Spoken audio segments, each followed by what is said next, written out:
When I heard about Bowden Pillars' future, I realised that this has kind of got the ingredients for a way of life. And that's community, it's being close to the land, being part of the village. How might this be to live on this land and raise our children on this land?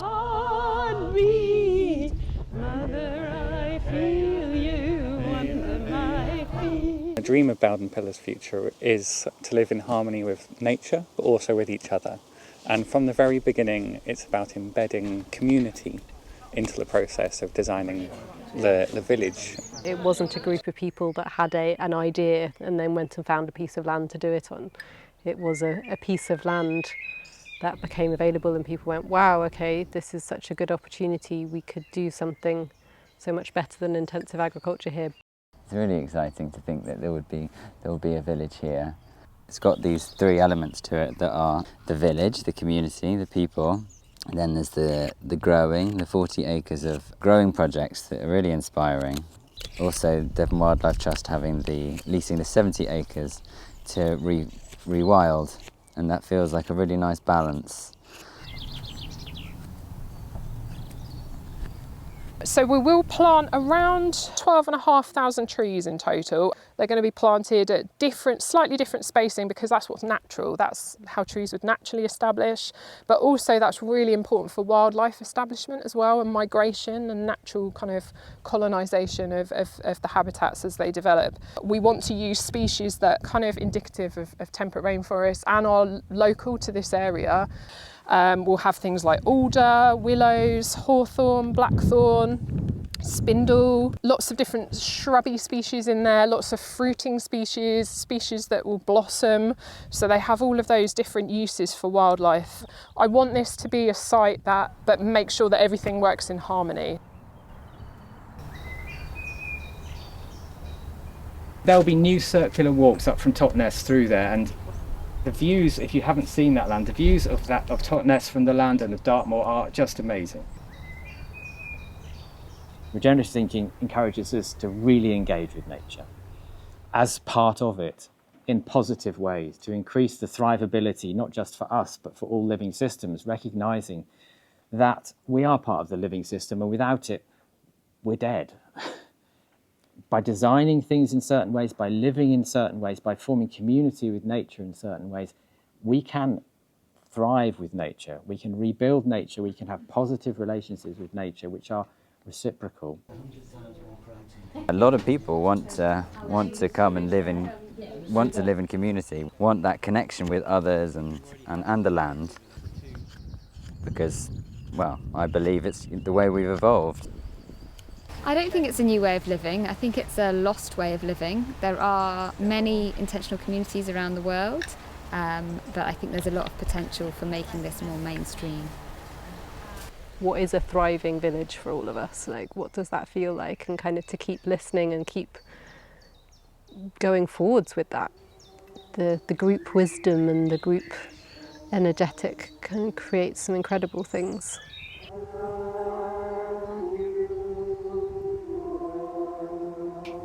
This project will be a beacon of hope for a lot of people, because not only is it around affordable housing, it's going to be low carbon homes, and it's integrated in local social innovation as well. So in some of the farmland, that's going to be incubating new growing projects. So the way we grow our food and what food we grow is enormously important. This land we have will be organically converted by this time next year. It's not just about producing 65% of our food, it's about creating these circular systems of embedding humans back into the ecology of the land, and food does that incredibly. If you have a circular system and you're like really excited about this, I don't know, an edible forest garden, let's say, that circulates waste and then produces more abundant food, or rainwater catchment that circulates the water into rain gardens, which then produces edible landscapes, and you bring people and you tell that story, that just excites people. This is a hotbed for regenerative agriculture in the Totnes area, so there are several organisations who are really into regenerative farming. I think the potential of this land is to bind community in a real purpose of change, a living relationship to being part of the natural ecosystem of this larger place. So we're at the edge of the site here. Yeah. Of the height. Yeah. Site. So what's here? What do you see? Do you want to mark anything on there? Well, we could have structures here Yeah. that are shared. You know, we're looking at the possibility of maybe having tiny homes on that site. On this part, That hedgerow down there is quite thin now. on the road. Yeah, so it's like, but you still want to maintain the views, and there is incredible views that way. But equally, planting up more density of trees here is going to have an incredible impact on the whole village, really. Mm-hmm. The sense of community is not human-centric, it's nature, land, human, and that identity of community I've not heard of before. For me as an architect, I would love to see how the trees that are cut down to make the wood of the houses are local.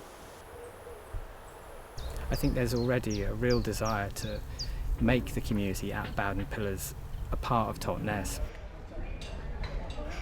There will be, just up from here, a settlement of 40 or 50 houses built to very high ecological standards, filled with people who want to live their lives in a different way that respects their place on the earth as part of nature. There will be behind us a forest. Standing like a tree with my roots dug down, my branches wide and open.